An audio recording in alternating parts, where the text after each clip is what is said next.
why I reached out to you, why you could help me do it. It was my very first therapy session with you. My teary 3-year-old self curled into a tight ball into the crevices of Mama's lap, as though to return to the womb.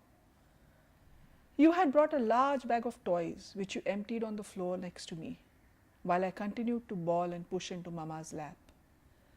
I wasn't looking, but I was perceiving your every move anxiously.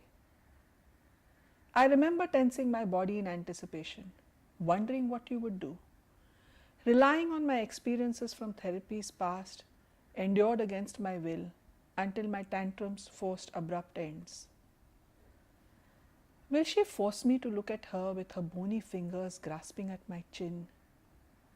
Will she engulf my hand in her pincer grip and force my fingers to touch something gooey like clay? I was prepared to resist. But you just sat there, running your hands through the toys, asking nothing of me, while I cried. I reached for a yellow Lego piece, so you played with some yellow ones. And when I reached for red, you played with red ones. And blue? You took blue. I saw the pattern. I reached for 2 blocks, 1 red and 1 blue. And you took 2 of the same colors as mine. Tup, tup, tup, you said, and slapped your blocks together. I threw mine away at once, suddenly afraid of what you wanted me to do. You let me be. Let me cry. Let me try and return to the womb. You continued to run your hands through the toys.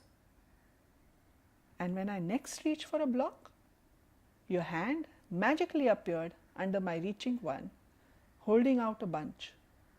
I took one. Surprised at my own audacity, I slid off Mama's lap onto the floor next to you, reaching out for more.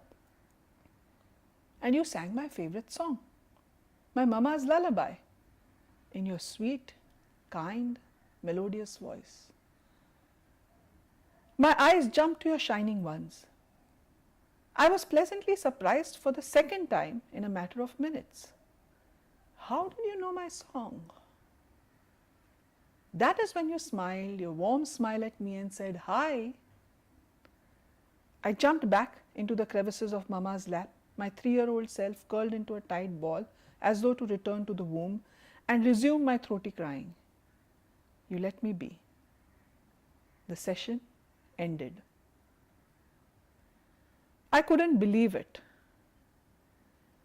I had met someone who understood how difficult it was for me to meet new people, to make eye contact, to take and follow instructions, to try my hand at new things. It made me feel safe.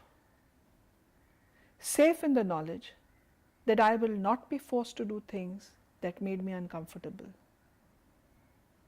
For the first time, I felt secure to explore my world. There were no hidden agendas. Today, I'm a working man and I take the bus to my workshop. On Saturdays, I hang out with my buddies. We eat out or catch a film or visit neighborhood parks. I help with housework. As I go about my routine, I often remember that first session. I wonder how things would have unfolded if I had not felt secure in the knowledge that you would let me bloom at my chosen pace.